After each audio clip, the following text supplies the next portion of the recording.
नमस्कार दोस्तों, मैं डॉक्टर विवेक वर्मा आपके समक्ष प्रस्तुत हूँ आयुर्वेद की एक बीमारी लेकर जिसे हम अम्लपित्त कहते हैं।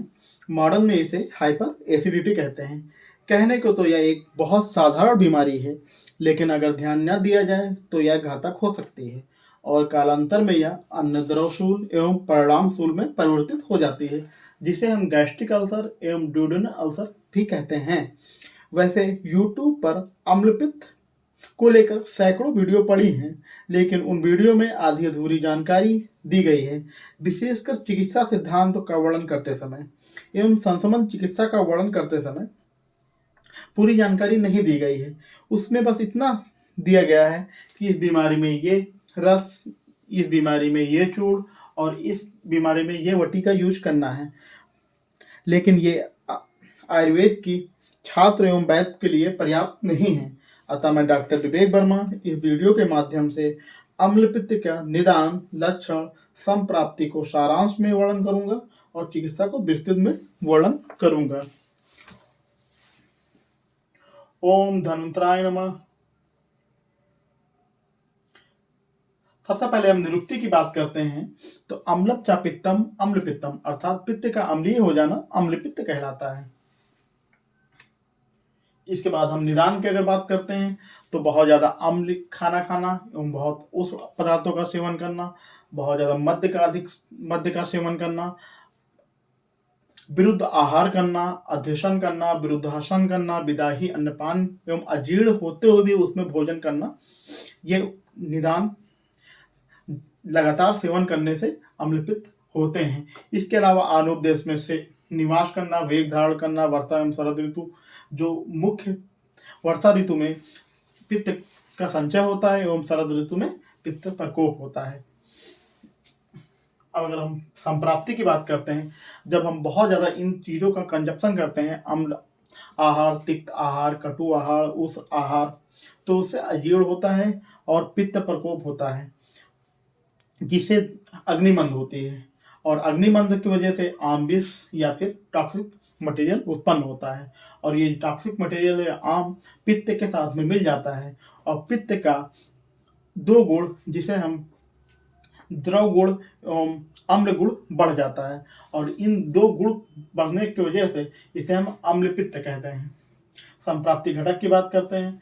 दोष मुक्ता त्रिदोषक होता है, लेकिन पित्त प्रधान होता है। दोष, रस और रक्त उपस्थित होते हैं। स्रोतस की अगर हम बात करते हैं तो अनवा स्रोतस होता है।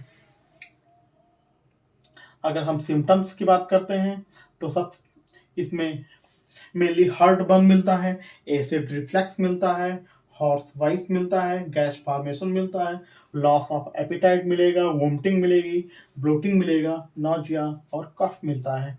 अगर सामान्य लक्षण की बात करते हैं तो हीट, कंठ, दाह, burning in chest and throat, ये मुख्यतः सिम्टम मरीज लेके आता है। तिक्त, अम्ल, उद्गार, ये भी लक्षण मरीजों द्वारा बताया जाता है। इसके अलावा इंडाइजेशन या अभिपाक, अरुचि, क्लम, उत्क्लेश, ये लक्षण भी मुख्यतः मिल जाते हैं। अगर हम चिकित्सा सिद्धांत की बात करते हैं तो सबसे पहला चिकित्सा सिद्धांत निदान परिवर्जन होता है। मीन्स अवॉइड द कॉज, जो जिस कारण से उत्पन्न हुआ है मर्ज, उसको खत्म करना है। तो अगर हम निदान परिवर्जन की बात करते हैं तो सबसे पहले हम ऐसे आहार का यूज करना है जो पित्त प्रकोपक न हो, अर्थात जो पित्त को शांत करें। उसमें हम सबसे पहले अगर बात करते हैं तो दूध का सेवन करना है, मधु का सेवन करना है, पटोल, करेला, नींब, शतावरी, पेठा, हरी सब्जियां यूज करना है। पटोल, करेला, नींब, ये जो द्रव्य हैं मुख्यतः पित्त और कफ दोनों शामक होते हैं और ये जो पित्त कफ शामक द्रव्य हैं ये आपका पित्त का दीपन पाचन करते हैं मुख्यतः।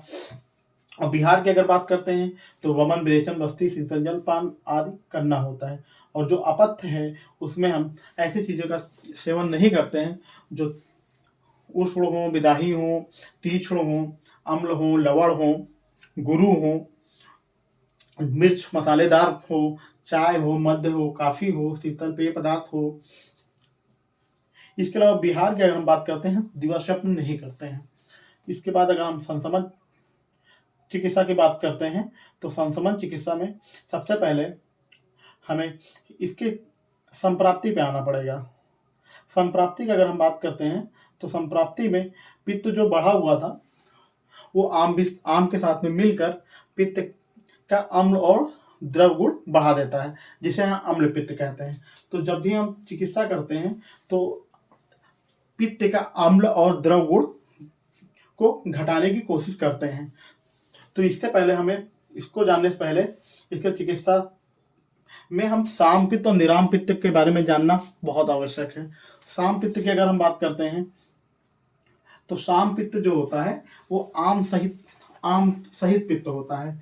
मतलब पेशेंट जब आएगा तो आपको दोनों साम पित्त और निराम पित्त दोनों ही कंडीशन में हार्ट बर्न बताएगा, इंडाइजेशन बताएगा। लेकिन आपको ये पहचानना पड़ेगा कि उस पित्त में पित्त का कौन सा गुण बढ़ा है, कि उसका जो है सिक्रीशन बढ़ा है, कि उसका तीक्ष्ण गुण बढ़ा है, कि उष्ण गुण बढ़ा है। तो सबसे पहले अगर हमें चिकित्सा की बात करते हैं तो निराम पित्त जो होता है तो निराम पित्त में केवल बताएगा कि हमारा जलन हो रही है, सीने में जलन हो रही है, वो जो खट्टी डकारें आ रही हैं, लेकिन वो ये नहीं बताएगा कि मुझे इंडाइजेशन की दिक्कत है, मुझे कॉन्स्टिपेशन की दिक्कत है, मेरे पेट में गैस बनता है। इससे हमें जानकारी हो जाएगी कि ये पित्त साम है कि निराम है। अगर साम होता है तो हमें इंडाइजेशन की भी ट्रीटमेंट करना पड़ेगा, कॉन्स्टिपेशन की भी ट्रीटमेंट करना पड़ेगा, ब्लोटिंग की भी ट्रीटमेंट करना पड़ेगा। अगर निराम है तो हमें उसे उसका केवल उष्ण और तीक्ष्ण गुण जो है उसका कम करना पड़ेगा।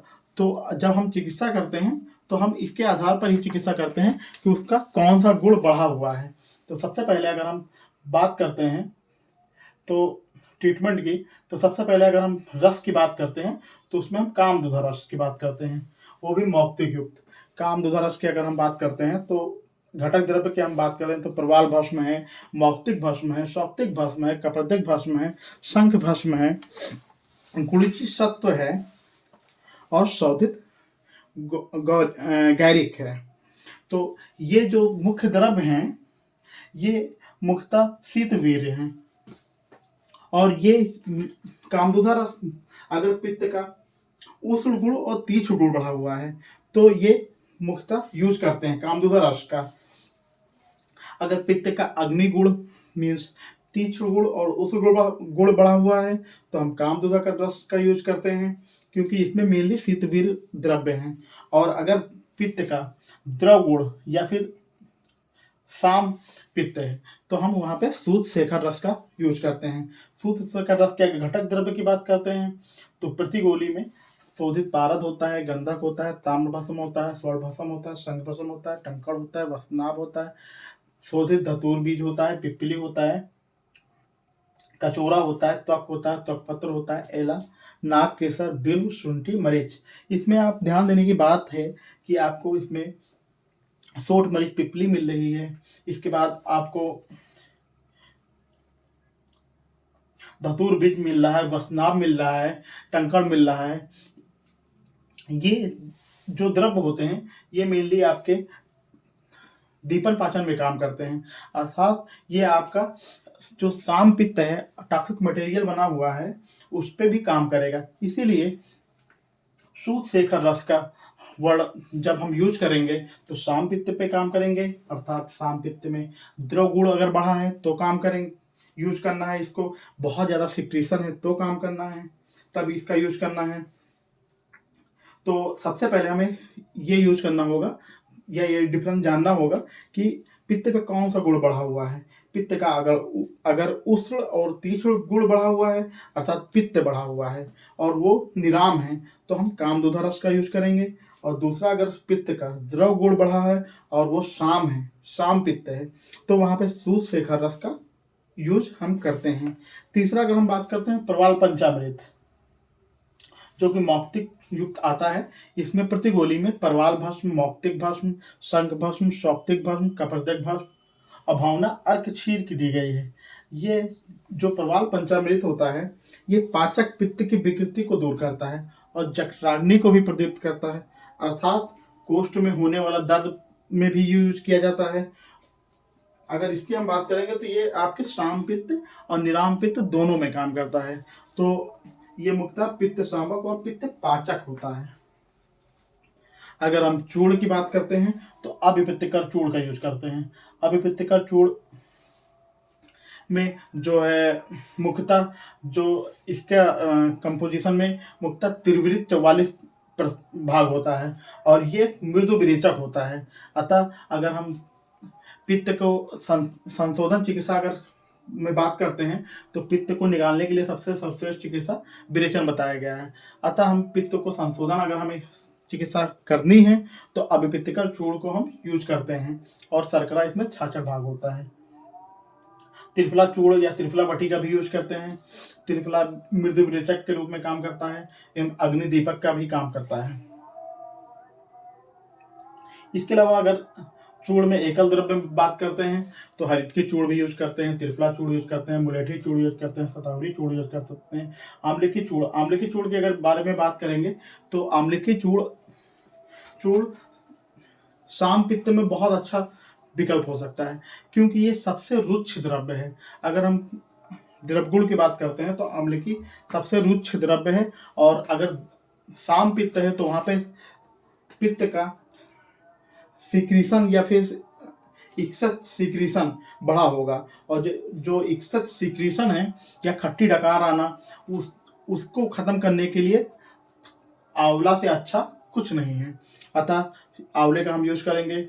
इसके अलावा हम त्रिविध चूर्ण का यूज करते हैं जो कि एक विरेचन का काम करती है।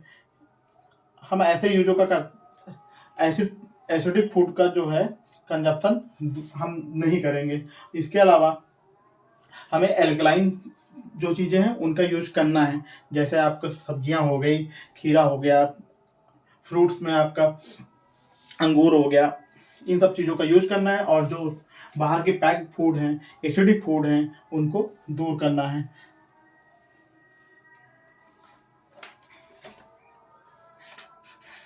अगर हम निदान प्रयोजन में बात करते हैं तो हमें 3 रस जो होते हैं मेनली अम्ल, लवण और कटु, उनको हम वो चीज़ें हम मना करते हैं पेशेंटों को और तिक्त, मधुर, कषाय ये चीज़ों को यूज करवाते हैं। तो इसमें अगर वरीयता के आधार पर सबसे पहले अगर हम बात करते हैं तो तिक्त रस यूज किया जाता है, उसके बाद में मधुर रस यूज करते हैं और उसके बाद कषाय रस। तिक्त रस का यूज इसलिए करते हैं क्योंकि ये रुच्छ होता है, शीत होता है, लघु होता है गुणों के आधार पे और कर्म के आधार पे दीपन करता है, पाचन करता है, रोचन करता है, विषग्न होता है और पित्त कफ शामक होता है। दूसरा अगर मधुर रस की बात करते हैं तो ये वात पित्त शामक होता है, दृढ़ जीवन बल लेकर कर्म करता है और इसके अलावा गुणों में अगर बात करते हैं स्निग्ध होता है, शीत होता है, गुरु होता है। इसके बाद में अगर हमें यूज करना है तो कषाय रस का यूज करते हैं जो कि शोषण होता है, स्तंभन करता है, रुच होता है, शीत होता है, लघु होता है, कफ पित्त शामक होता है। तो जब भी हम चिकित्सा करते हैं तो दोषों की तारतम्यता की दृष्टि से करते हैं। तो सबसे पहले अगर हम बात करते हैं तो दोषों के आधार पर करते हैं। तो अगर हमें पित्त प्रकोपक आहार विहार से अम्ल पित्त हुआ है तो हमें पित्त शामक चिकित्सा करनी है। इसके बाद अगर हम बात करते हैं दोषों की तारतम्यता के दृष्टि के बाद में हमें रसों के तारतम्यता की दृष्टि से चिकित्सा करनी है, अर्थात हमें तिक्त रस का सबसे पहले यूज करना है, फिर मधुर रस का यूज करना है, फिर कषाय रस का यूज करना है। इसके अलावा अगर गुड़ के आधार पर बात करते हैं तो उष्ण गुड़, तीक्ष्ण गुड़ जो होता है वो मेनली पित्त को बढ़ाता है एवं जो है द्रव गुण होता है वो मेनली पित्त को बढ़ाता है। अतः हमें इसके विपरीत में चिकित्सा करनी होती है। नमस्कार।